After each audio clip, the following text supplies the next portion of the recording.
Good morning everyone. Today we will continue with a new topic which is related with communication, which is there in unit number 4 of BO for the 11th standard commerce.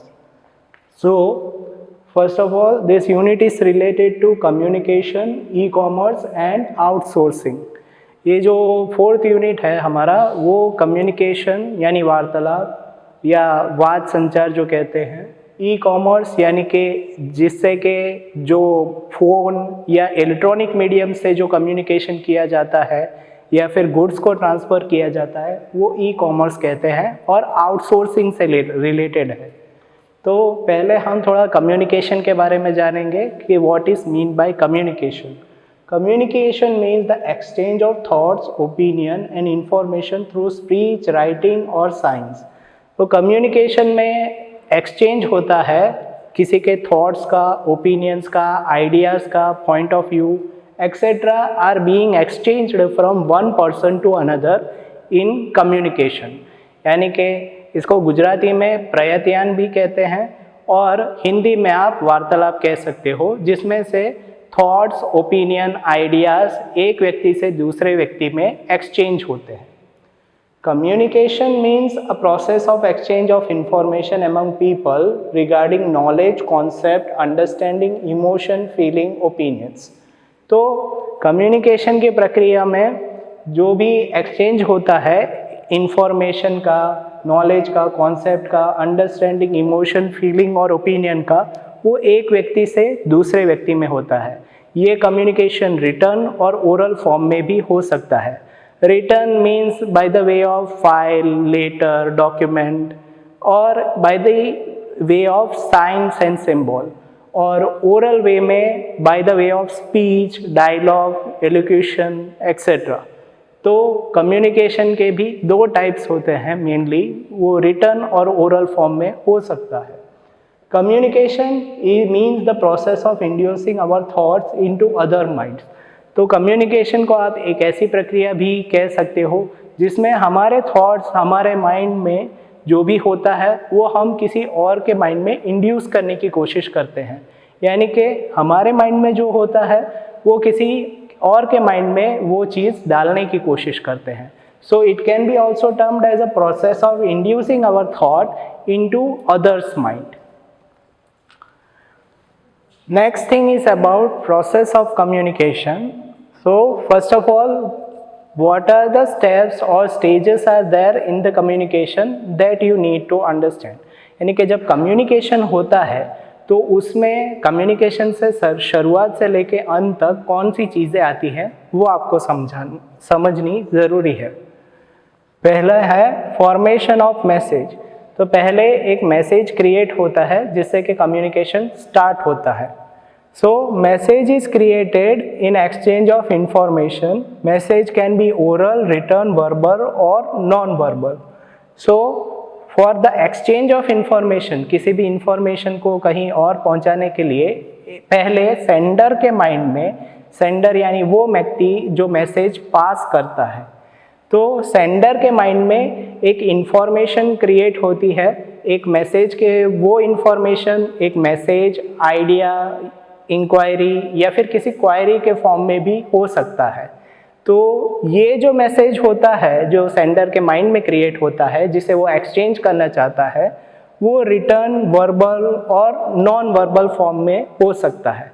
यानी कि वो लिखित में भी हो सकता है, वो bye the way of speech हो सकता है, या फिर वो नॉन वर्बल हो सकता है, that is not bye the way of speech. So here the example is also given that in the beginning of the communication a message is being created in the mind of the sender which he want to exchange to the receiver, or which he want to exchange with the receiver. At what time after 8 p.m. a bus from Rajkot to Vadodara will be available? That sort of question is formed। तो यहाँ पे एक inquiry के form में एक message को create किया गया है जो एक सेंडर किसी रिसीवर को दे सकता है। फॉर एग्जांपल यहाँ पे ये एक क्वायरी पूछी गई है कि कौन से आफ्टर 8 PM कौन सी एक बस होगी जो राजकोट टू वडोदरा के लिए अवेलेबल है, यानी कि 8 बजे के बाद कौन सी एक कोई बस अवेलेबल होगी जो राजकोट टू वडोदरा के लिए अवेलेबल हो सकती है.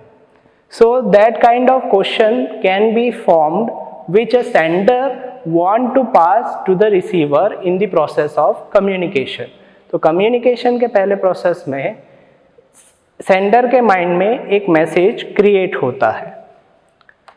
Next point is related to selection of medium. After creating the message, in order to send the message, one needs to go personally or select any one or more than one means of communication available.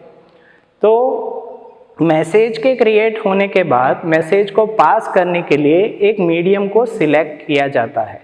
या तो sender personally receiver के पास जाके वो message transform कर सकता है, उससे transfer कर सकता है, या फिर वो किसी और मीडियम के थ्रू वो उस मैसेज को ट्रांसफ़र कर सकता है और he can exchange that message.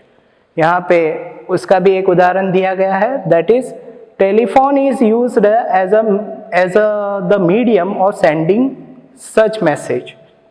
तो टेलीफोन के मीडियम के थ्रू भी मैसेज को पास आउट किया जा सकता है या फिर मैसेज को एक्सचेंज किया जा सकता है.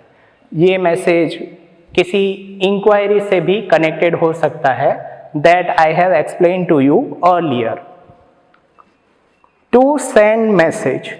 The message is sent after selecting the information medium of message.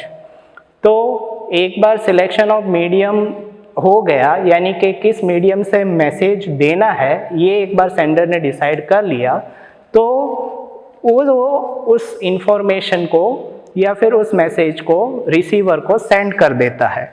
तो जो थर्ड स्टेप आता है वो है sending of the message. The message is sent after selecting the information and medium of message. तो कौन सा मैसेज सेंड करना है वो सोचने के बाद और एक मीडियम सिलेक्ट करने के बाद मैसेज को सेंड कर दिया जाता है.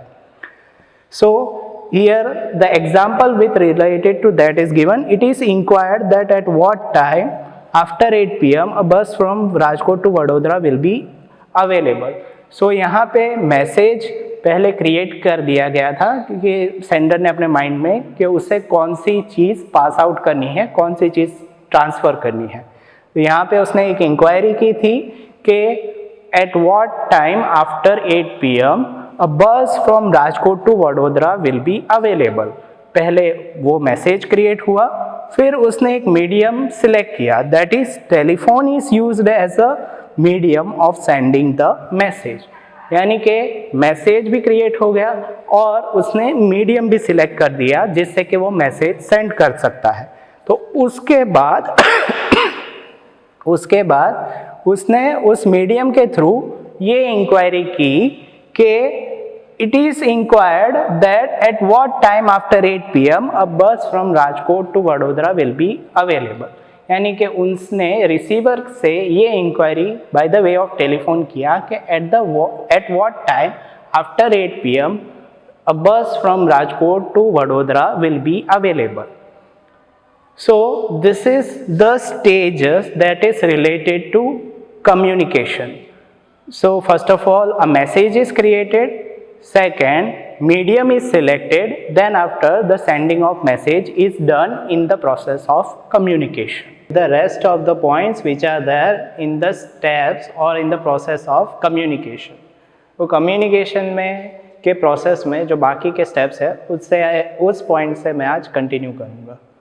So to accept the message, एक बार message send हो गया, मैसेज क्रिएट होने के बाद और मीडियम ऑफ ट्रांसफ़र का यानी कोई चैनल जो है मीडियम जो एक्सचेंज के लिए यूज़ किया गया है वो सेलेक्ट करने के बाद मैसेज जो है वो रिसीवर एक्सेप्ट करता है, यानी कि रिसीवर रिसीव करता है. तो पहले मैसेज क्रिएट होता है, फिर उसके बाद एक चैनल फॉर द कम्युनिकेशन यानी अ medium of exchange is being selected by the sender. उसके बाद मैसेज सेंड होता है और मैसेज जो है वो रिसीवर एक्सेप्ट करता है.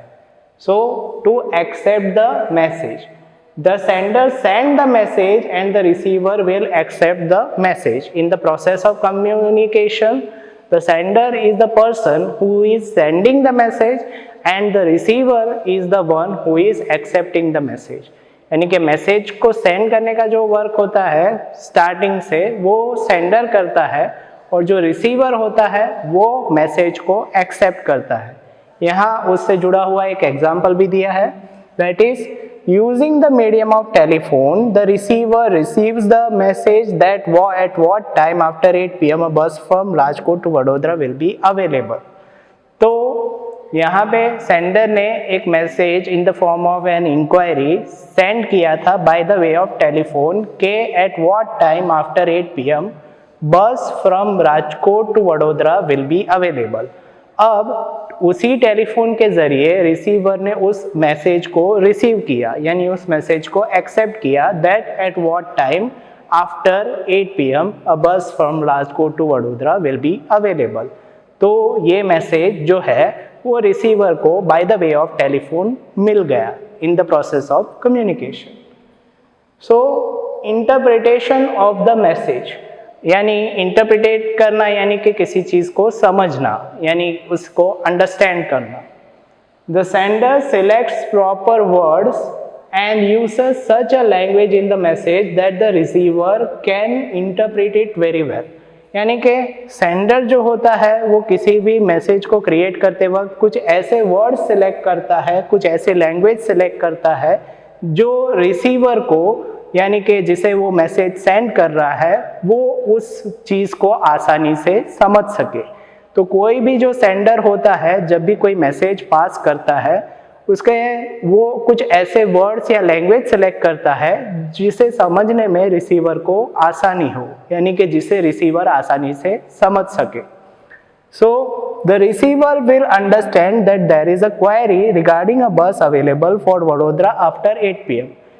तो इस स्टेप में रिसीवर को मैसेज मिलने के बाद उसे ये समझ में आएगा कि एक इंक्वायरी सेंडर के द्वारा की गई है कि कौन से वक्त पे 8 बजे के बाद वडोदरा की कोई बस अवेलेबल होगी.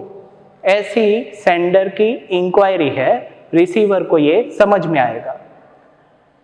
Reply to the message.